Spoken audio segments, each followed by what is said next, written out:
Hey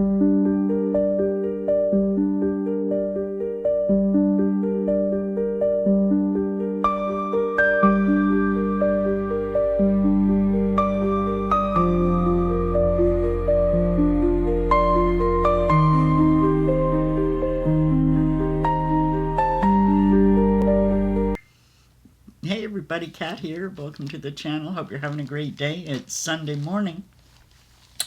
And what I want to talk about today, well, it was 30 years ago this month that BBC aired the Panorama program, an interview with the Princess of Wales, HRH, the Princess of Wales. That's right, the Diana interview, which these days it's hard to find.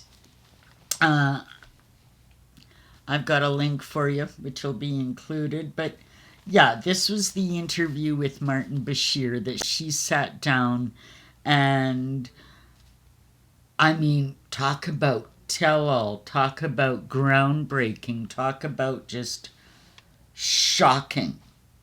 Shocking. She admitted to her affair with James Hewitt.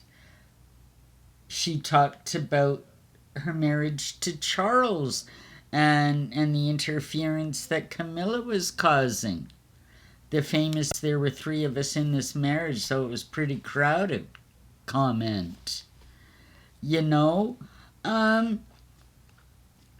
she voiced her opinion on Charles not being fit for the top job.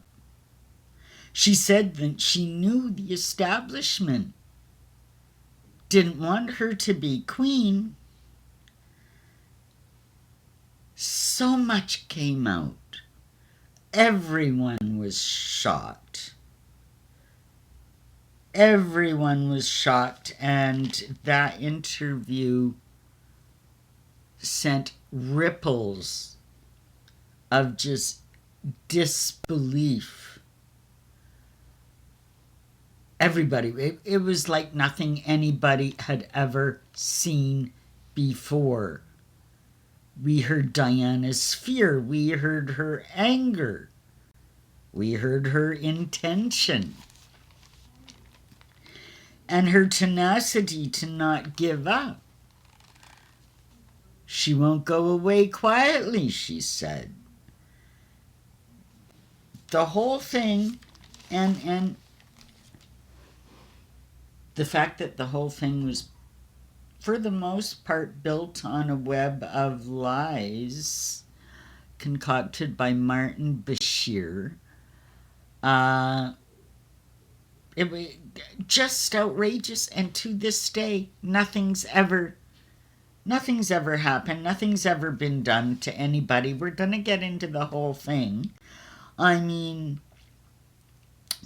the most we've heard now in 2021, the BBC issued a formal apology to William and Harry after an independent investigation. And it's 25 years later. The investigation found that journalist Martin Bashir used deceitful methods. He lied to her. He used deceitful methods to secure the interview. The BBC admitted to, quote, clear failings. The BBC vowed never to air the interview again, except perhaps in excerpt form as part of another wider program, right? The whole thing, the only person that was ever implicated at all in the BBC Bashir deception was Matt Weissler. He was hired to create the fake bank statements Bashir used to convince Earl Spencer to get him an introduction to Diana, and then he used them on Diana as well.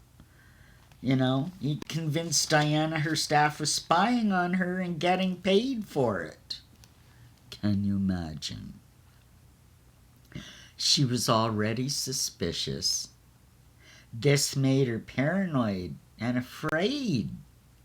It's criminal what Martin Bashir and the BBC did, and the heads of the BBC, Bashir, nobody else was ever made to pay, so to speak, for what was done to Diana. Wessler, I mean, he was blackballed by the industry. It took him over a decade to rehabilitate his reputation, and he was just an employee. He had done this. He was an independent graphic artist, had worked for the BBC before, contract work, piecework, and this was just another thing he thought he was doing, document props for some show that was coming on. That's what, that's pretty much what he thought he was doing. They tried to nail him for forging documents. I mean, it was just outrageous. Diana was gaslit. She was lied to and manipulated by Martin Bashir. The execs at the BBC knew what was going on. They knew it right up to the top. They let it happen. They knew what Matt Whistler was doing, mocking up the documents, the bank documents. And it was these documents that got him blackballed from the industry. Can you imagine? And the BBC again sat back, let it happen. None of their executives, Martin Bashir, nobody involved was touched. And I mean, even after the independent inquiry found that Bashir had been deceitful, any efforts to make him accountable were blocked by the BBC. There was pictures of him.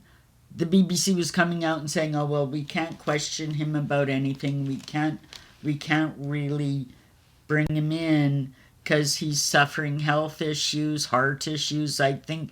And the same day that came out, there was a picture of Martin Bashir walking up the street with a bag of beer. So how sick was he really? They use this, we can't go after a sick man.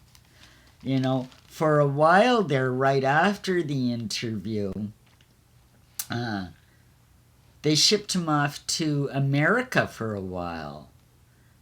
And he was working, I'm not sure which station. I want to say CNN, but I'm not sure. But yeah, he ran into some ethical issues, we might say, in America. Eventually was brought back by the BBC after all of this. After taking down Diana with lies and deceit, the BBC brought him back as their religion editor. Can you imagine? And it was thus in that position at the time of the 21 inquiry that they wanted to go after him, and then all of a sudden he developed all these health issues, right? And so they couldn't do anything to him, And I mean, at the time of the apology from the BBC to William said William's wishes were that he didn't think the interview should ever be shown again because of the fact that it was obtained under false circumstances, right? But I mean, I disagree. I think it stands as an historical document on its own. Diana was open and honest, and we got to hear her thoughts on William and Charles. We saw her vulnerability when talking about Hewitt. Some amazing truths were revealed. I mean, at the time, there were 3 of us in this marriage, so it was a bit crowded. Can you imagine? She openly said what the journalists knew at the time but wouldn't report. What everybody in the elite and royal circles knew. but that they were calling Diana crazy for. She knew that Camilla was in the middle of everything. You know, we understood Diana's distrust of the palace and the establishment from the way that they were treating her. They called her crazy and paranoid. This whole episode with the interview, from the moment Bashir had Wessler create false bank documents, which he then took to Diana's brother, Earl Spencer, to convince him that her staff was spying on her and getting paid for it. And it was those false documents that Bashir used to convince Earl Charles Spencer to introduce Bashir to Diana. That's right, that was... Bashir played everybody. He was deceitful. And the BBC knew exactly what was going on. You know, and I mean, because Diana felt like she had dark forces around her, you know, I think at the time, Diana's motivation, of course, and especially these false documents, well, she thought they were real and they were backed up by her brother. You know, she thought this, in my mind, I'm thinking she thought the interview would be like an insurance policy of sorts, you know. But in reality, in my opinion, she signed her death warrant with that interview. I mean, after that, everything changed. If you go back and look at history, you know, well, what they had been saying, what she had been known as unstable and erratic. Well, now, after this interview, they saw her as dangerous, calling out Charles as unfit to rule, stating her intent to shape a new reign with William. She says, I won't go away quietly. That interview cemented Diana in people's hearts, but it enraged the royals, the palace machinery, the wider establishment. In my opinion, her days were numbered after that, and the rest is history. I'm going to leave a link for the Panorama interview. If you haven't seen it in full, it's worthwhile watching.